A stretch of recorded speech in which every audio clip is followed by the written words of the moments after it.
Assalamualaikum students. Today we are going to start factors affecting fixed capital requirement. कौन कौन से factors की वजह से फिक्स कैपिटल की रिक्वायरमेंट चेंज होती है, ये आज हम पढ़ेंगे। फर्स्ट दिया है नेचर ऑफ बिजनेस, मीन्स आपका बिजनेस कैसा है, किस चीज़ का बिजनेस है, वो डिपेंड करता है फिक्स कैपिटल पे। Manufacturing industries and public utilities have to invest huge amount of fund to acquire fix asset. अगर आपकी इंडस्ट्री, आपकी कंपनी मैन्युफैक्चरिंग की है, प्रोडक्ट बनाती है, सो आपको ह्यूज अमाउंट कहाँ इन्वेस्ट करना पड़ेगा, फिक्स असेट में। वाइल ट्रेडिंग बिजनेस में not need huge investment in fix capital. लेकिन अगर ट्रेडिंग है, मतलब आप बायर सेल करते हो सिर्फ प्रोडक्ट को, तो फिक्स कैपिटल रिक्वायरमेंट इतनी नहीं होती। लेकिन मैन्युफैक्चरिंग में फिक्स कैपिटल ज़्यादा लगता है। नेक्स्ट है साइज ऑफ बिजनेस, मीन्स आपका बिजनेस कितना बड़ा है। Where a business firm is set up carry on large scale operation, its fix capital requirement are likely to be high. अगर आपका बिजनेस बड़ा है तो आपको फिक्स कैपिटल ज़्यादा लगेगा। It is because most of their production process are based on automatic machines and equipment. Because अगर आपका बिजनेस बड़ा है तो आपकी जो प्रोसेस है प्रोडक्शन की, वो कैसे होते हैं, ऑटोमेटिक मशीन्स पे होते हैं। तो मशीन्स क्या है आपके, फिक्स कैपिटल। नेक्स्ट है scope of business. There are business firm which have form to carry on production और distribution on large scale. Such industries, such business which require more amount of fix capital. अगर आपका business distribution और production का है, सो ऐसी situation में क्या लगेगा, आपको फिक्स कैपिटल ज़्यादा लगेगा। नेक्स्ट है एक्सटेंड टू लीज और rent. If entrepreneur decide to acquire asset on lease और on rental basis, less amount of fund for fix asset will be needed for the business. अगर आपका business rent basis पे है, means आप asset या कोई भी चीज़ रेंट या लीज पर परचेज करते हो, सो ऐसे सिचुएशन में आपको फिक्स कैपिटल परचेज करने के लिए अमाउंट कम लगता है। अरेंजमेंट ऑफ सब contract. If a business wants to subcontract some process of production to other, means अगर आप बिज़नेस करते हो लेकिन कॉन्ट्रैक्ट बेस पे, मीन्स कुछ प्रोडक्शन या कुछ बिज़नेस आप कर रहे हो लेकिन किसी और के लिए, आपका खुद का बिज़नेस नहीं है वो। सो limited assets are required to carry out the production, it would minimize fixed capital requirement of business। अब बिज़नेस आपका खुद का नहीं है, आप किसी और के लिए काम कर रहे हो, सो ऐसी सिचुएशन में आपको फिक्स कैपिटल क्या लगेगा, कम लगेगा, लिमिटेड लगेगा। Acquisition of old asset. If old equipments and plants are available at low prices, then it would reduce the need for investment in fixed asset। अगर आपको old assets या machinery वगैरह कम price पे मिलती है, सो ऐसे सिचुएशन में आपका फिक्स कैपिटल का अमाउंट रिड्यूस हो जाता है। मीन्स आपको फिक्स कैपिटल के लिए मनी कम लगता है। क्यों? बिकॉज आप कम अमाउंट में फिक्स कैपिटल परचेज कर रहे हो।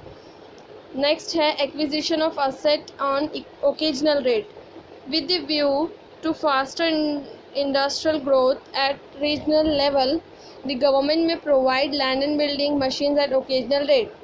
अगर आपका बिजनेस जो है वो रीजनल लेवल पे है, सो ऐसे सिचुएशन में गवर्नमेंट क्या करती है, आपको land and building machinery occasional rate पे देती है। ओकेजनल का मतलब होता है concession rate. Plant and equipment may also be made available on installment basis. Such facilities will reduce the requirement of fixed asset। और समटाइम्स आपको जो असेट है वो इंस्टॉलमेंट बेसिस पे मिलते हैं, सो ऐसी सिचुएशन में आपको फिक्स कैपिटल की रिक्वायरमेंट क्या होती है, कम होती है। International condition. This factor is very significant, particularly in large organization carrying business on international level। वो बिजनेस जो इंटरनेशनली काम करते हैं, for example companies expecting war may decide to invest large fund to expand fix asset before there is shortage of material.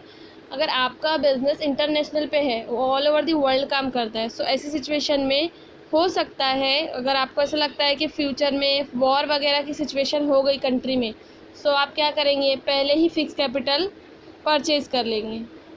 क्यों? Because अगर war की situation में, आगे वॉर के बाद कंट्री में क्या हो जाती है, मटेरियल्स की शॉर्टेज हो जाती है। सो आप क्या करेंगे, लार्ज अमाउंट ऑफ फंड अपने बिजनेस की फ़िक्स कैपिटल को परचेस करने के लिए इन्वेस्ट करेंगे। सो ऐसी सिचुएशन में फ़िक्स कैपिटल ज़्यादा लगता है। नेक्स्ट दिया है आपको trend in economy. If the future of the company is anticipated, anticipated का मतलब होता है अंदाज़ा लगाना, टू बी ब्राइट। अगर हमको लगता है कि हमारी कंपनी का फ्यूचर जो है वो ब्राइट है, मतलब हमको अच्छा प्रॉफिट होने वाला है, it gives green signal to business entrepreneur to carry out all the sort of expansion business of the firm. So ऐसी सिचुएशन में बिजनेसमैन क्या करता है, अपने बिजनेस को एक्सपांड करता है, बिकॉज उसको मालूम है कि फ्यूचर में क्या होने वाला है, बिजनेस ब्राइट होने वाला है, प्रॉफिट ज़्यादा होने वाला है। In this case large amount of fund are invested in fix assets so as to reap the benefits in future. Reap का मतलब होता है ग्रैब करना। सो ऐसी सिचुएशन बिजनेसमैन क्या करता है, मोर अमाउंट इन्वेस्ट करता है फिक्स असेट में, किस चीज़ के लिए, फ्यूचर के प्रॉफिट के लिए। नेक्स्ट है पॉपुलेशन ट्रेंड।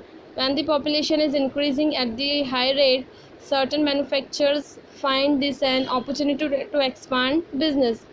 अब कॉमन सेंस है, अगर आपकी कंट्री का पॉपुलेशन इंक्रीज़ हो रहा है सो क्या होगा, मैन्युफैक्चर ज़्यादा करना पड़ेगा, मैन्युफैक्चरिंग ज़्यादा करना है तो बिज़नेस एक्सपांड करना है। सो ऐसी सिचुएशन में आपको फिक्स कैपिटल भी ज़्यादा लगेगा। Consumer preference. Industries providing goods and service which are in good demand will require large amount of fix capital. बस ये इतना ही काफ़ी है पॉइंट। कंज्यूमर प्रेफरेंस मीन्स अगर कंज्यूमर आपके गुड्स ज़्यादा परचेज कर रहे हैं, उनको ज़्यादा वो सेटिस्फाइड है, तो वो आपके गुड्स ज़्यादा डिमांड कर रहे हैं, तो ऐसी सिचुएशन में क्या करेंगे आप, प्रोडक्शन ज़्यादा करेंगे। प्रोडक्शन के लिए आपको फिक्स कैपिटल ज़्यादा लगेगा। नेक्स्ट है कॉम्पिटिटिव फैक्टर। कॉम्पिटिटिव फैक्टर जो आपका कॉम्पिटिटर है मार्केट में, उसका फैक्टर क्या है। This factor is prime element, prime का मतलब first element, in decision making regarding fixed capital requirement. If one of the competitors shift the automation, the other companies in the same line of activity will be compelled to follow that competitor. अगर आपके market में कोई competitor है जो same काम करता है, same production करता है, उसने अपनी कंपनीज़ के प्रोडक्शन या किसी प्रोसेस को ऑटोमेटिक कर दिया है, ऑटोमेटिक पे ज़्यादा डिपेंडेंट है, सो आपको भी क्या करना है, उसी की कॉम्पिटिटर्स की टेक्नोलॉजीज़ को फॉलो करना है। यहाँ पर आपके 12 पॉइंट्स कंप्लीट हो गए, फिक्स कैपिटल के फैक्टर्स भी कंप्लीट हो गए, मीनिंग भी कंप्लीट हो गया। नेक्स्ट आपको दिया हुआ है फिक्स कैपिटल के बाद वर्किंग कैपिटल। लास्ट लेक्चर में हमने पढ़े थे ना, दो टाइप के कैपिटल होते हैं, एक फिक्स और एक वर्किंग। तो फिक्स कैपिटल भी हो गया है हमारा और उसके फैक्टर्स भी है। नेक्स्ट आपको वर्किंग कैपिटल दिया है, वर्किंग कैपिटल के मीनिंग दिया है। Working capital is the capital which is use to carry out the day to day business activity. Working capital वो कैपिटल है जो आपके डेली बिजनेस के यूज़ के लिए यूज़ होता है, जैसे कि कैश है, आपका मटेरियल है, ओपनिंग स्टॉक है, क्लोजिंग स्टॉक है, its all are the working capital.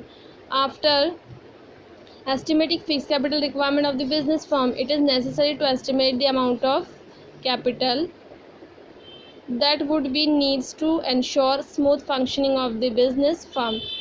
Obviously जब आपका फिक्स कैपिटल डिसाइड हो चुका है, उसके बाद आपको क्या डिसाइड करना है कि कंपनी को वर्किंग कैपिटल कितना लगेगा। उससे क्या होगा, आपका बिजनेस स्मूथली रन करेगा।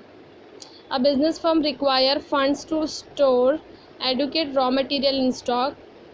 अब क्या करना चाहिए, फर्म को क्या होता है, रिक्वायर होता है, एडुकेट मीन्स प्रॉपर अमाउंट का रॉ मटेरियल चाहिए होता है, स्टॉक चाहिए होता है। A firm would need capital to maintain sufficient stock of finish good. Finish good means आपका फाइनल प्रोडक्ट। सो कंपनी को क्या होता है, सफिशिएंट मीन्स प्रॉपर अमाउंट में फिनिश गुड की रिक्वायरमेंट होती है। In actual practice goods are sold out in cash और ऑन क्रेडिट।